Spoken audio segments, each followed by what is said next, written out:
বর্তমানে রয়েছি দলাইয়ে গতকাল গভীর রাতে আপনারা দেখতে পাচ্ছেন আমার পিছনে কিছু গরু রয়েছে। তো গতকাল গভীর রাতে এই গরুগুলিকে উদ্ধার করা হয় পুলিশ এবং স্থানীয় বজরং দলের সহযোগিতায়। আমরা যতটুকু খবর পেয়েছি যে গতকাল গভীর রাতে মিজোরাম থেকে সন্দেহ করা হচ্ছে যে মিজোরাম থেকে এই গরুগুলি বার্মিজ গরু উল্লেখ করা হয়। গরুগুলোকে আমাদের স্থানীয় গরু নয়, আপনারা দেখতে পাচ্ছেন এগুলি আমাদের স্থানীয় গরু নয়। তো এই বার্মিজ গরুগুলোকে মিজোরাম থেকে সন্দেহ ওনারা করছেন যে মিজোরাম থেকে পাচার করা হচ্ছে। এই খবর যখন ওনারা পান, বজরং দল তথা পুলিশ এই যৌথ উদ্যোগে ওনাদের এই বার্মিজগুলোকে উদ্ধার করার খবর রয়েছে যে অন্তত 25টি গরু এই যে ওনারা পাচার করছিলেন, এই 25টি গরু ছিল এই পাচারের সাথে। তো শুধুমাত্র 9টি গরু উদ্ধার করা সম্ভব হয়েছে, বাকিগুলো যারা পাচারকারীরা ছিল তারা পালিয়ে গিয়েছে। এবং সাথে একটি ছোট বাহন এল্টো গাড়ি একটা উদ্ধার করা হয়েছে, পুলিশ উদ্ধার করেছে। বর্তমানে সবটি গরু এই দলাই থানায় রয়েছে। আমরা এই যারা বজরং দলের কার্যকর্তা এবং পুলিশকে আমরা ধন্যবাদ জানাই যে এই গরুগুলিকে উদ্ধার করা হয়েছে। জানি না এই পাচার চক্র স্থানীয় বা মিজোরাম বা অন্যান্য রাজ্যের হতে পারে।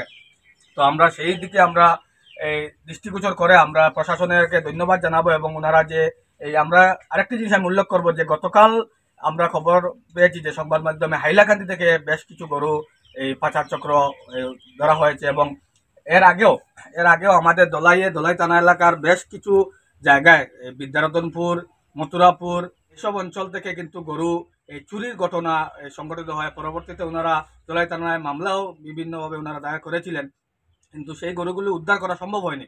কিন্তু এই যেগুলো বার্মিজ গরু সেটা কিন্তু এই মিজোরাম থেকে সন্দেহ করা হচ্ছে যে মিজোরাম থেকে পাচার করে অন্যত্র নিয়ে যাওয়ার পথে এই দলাই রামপুই দুয়ারবন রুট যেটা আমরা উল্লেখ করি দলাইয়ের, তো এই রামপুই এলাকা থেকে এই গরুগুলোকে উদ্ধার করা হয়। বর্তমানে গরুগুলোকে দলাই এই পুলিশ স্টেশনের আন্ডারে রাখা হয়েছে। আমরা গতকাল এক গোপন সূত্রে আমরা খবর পেয়েছি যে রামপুর শান্তকুনা এরিয়া থেকে আর গো পাচার হয়ে পালই হয়ে বাসকালের হয়ে আর বিভিন্ন জায়গায় আর পাচারকারীরা গো পাচার করে। এই খবর পাওয়া মাত্রাই আমরা সঙ্গে সঙ্গে কাছাড়ের এসপি মহোদয় নুমাল মাহাত্মজিকে আমি স্বয়ং ফোন করেছি এবং মেসেজ করেছি।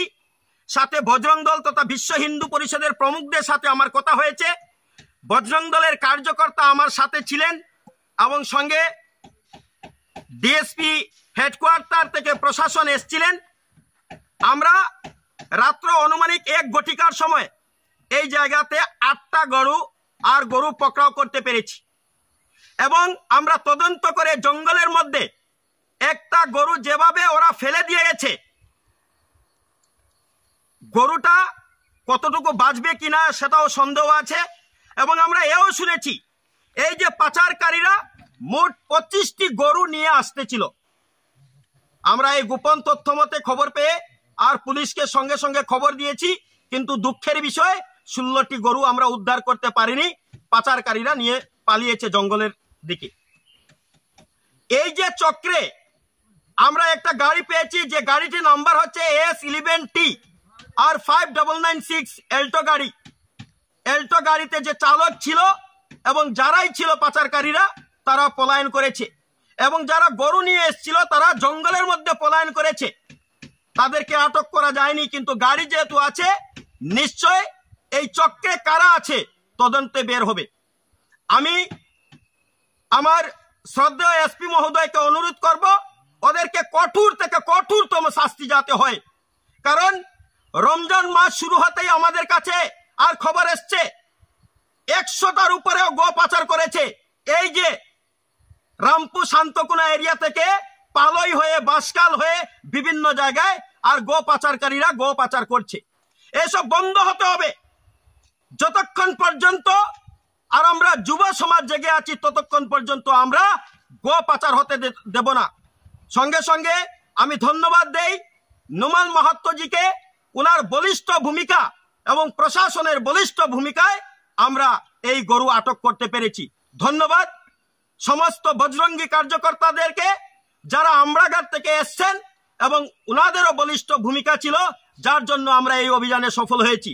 এবং আমরা আজকে এই মিডিয়ার মাধ্যমে গো পাচারকারীদের বলতে চাই, অতি সত্বর বন্ধ করে দেও, অতি সত্বর বন্ধ করে দেও।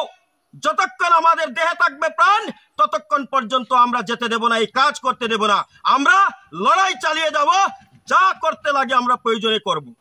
নমস্কার, জয় শ্রীরাম।